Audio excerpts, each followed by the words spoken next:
కర్నూలు జిల్లా Adoni municipal ground నుండి భీమా circle వరకు స్వీప్ ఓటు హక్కు అవగాహన ర్యాలీ కార్యక్రమాన్ని ప్రారంభించారు. ఎస్పీ కృష్ణకాంత్ మాట్లాడుతూ ప్రజలందరూ ఎవరికీ భయపడకుండా స్వేచ్ఛగా వారి ఓటు హక్కును వినియోగించుకోవాలని కోరారు. భద్రతా పరంగా అన్ని జాగ్రత్తలను తీసుకుంటామని పేర్కొన్నారు. కార్యక్రమంలో sub collector Sivanarayana Sharma, DSP Sivanarayana తదితరులు పాల్గొన్నారు. మీరందరూ ఇప్పటికే చూసుంటారు. ప్రజాస్వామ్య వ్యవస్థలో ఓటు హక్కు వినియోగించుకోవడం, ఓటు వేయడం ప్రజలందరి బాధ్యత, మనందరి బాధ్యత. మనందరం కూడా మన బాధ్యతని పూర్తి స్థాయిలో నిర్వహించడం కోసం ఎటువంటి ఆటంకాలు, అది వ్యవస్థ రూపంలో కావచ్చు, బయట నుంచి వచ్చే ప్రలోభాలు కావచ్చు, భయాలు కావచ్చు, ఎటువంటి భయము లేకుండా ఒక స్వేచ్ఛాయుత వాతావరణంలో ప్రజలందరూ వారికి ఇష్టమైన వారికి ఓటు వేసే విధంగా వాతావరణం కల్పించడం మా ముఖ్య ఉద్దేశం, మా బాధ్యత. ఆ బాధ్యతని నిర్వహించడంలో భాగంగా ఈరోజు ఆదోని పట్టణ వాసులందరికీ కూడా వారి బాధ్యతగా ప్రజాస్వామ్యానికి వారు కాంట్రిబ్యూట్ చేయాలి. వారు ముందుకొచ్చి ఎక్కువ నంబర్స్లో ముందుకు వచ్చి మే 13వ తేదీన జరిగే పోలింగ్లో భాగస్వామ్యం అయ్యి మన భవిష్యత్తుని నిర్దేశించుకునే విధంగా ఓటు హక్కుని వినియోగించుకోవాలి.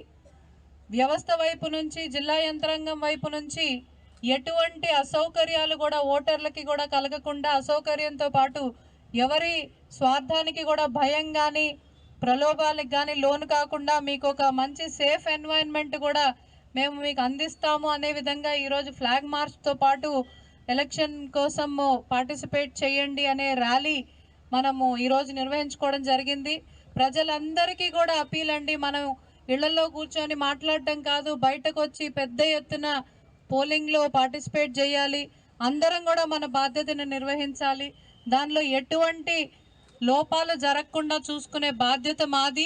కానీ మీ బాధ్యతను కూడా ఖచ్చితంగా నిర్వహించాలి. ఓటు హక్కు మన ఆయుధం అని ఈరోజు ఏ విధంగా అయితే మా ఆడవాళ్ళు, మెప్మా సభ్యులు కావచ్చు, మిగిలిన పిల్లలు కావచ్చు, ఈరోజు ప్రజలందరికీ వాళ్ళ స్లోగన్స్ ద్వారా తెలియజేస్తున్నారో, ఆ స్లోగన్ యొక్క ముఖ్య ఉద్దేశం అది ఓటు అనే ఆయుధాన్ని ప్రజలందరూ ఖచ్చితంగా వాడాలి. ఖచ్చితంగా ప్రజాస్వామ్య వ్యవస్థలో ఓటరే అందరికంటే ముఖ్యం అనే విషయాన్ని మనం ప్రజాస్వామ్యానికి మరి ఒకసారి తెలియజేయాల్సిన అవసరం ఉంది. అందరూ కూడా వారి ఓటు హక్కును వినియోగించుకోవాలి. ఇప్పటి వరకు కూడా మీ ఓటు ఉన్నదో లేదో చూసుకోండి. చూసుకొని ఒకవేళ లేనట్టయితే మాత్రము మనం ఏప్రిల్ 15వ తేదీ, ఇంకొక నెల రోజులు టైం ఉంది దాదాపుగా. ఇప్పటికి కూడా మన ఓటు ఉన్నదో లేదో చూసుకొని, లేకపోతే ఖచ్చితంగా ఎన్రోల్ చేయించుకొని ఓటు హక్కుని మాత్రం అందరం గట్టిగా బాధ్యతగా నిర్వహించాలి అని పదే పదే మీ అందరికీ తెలియజేస్తున్నాను.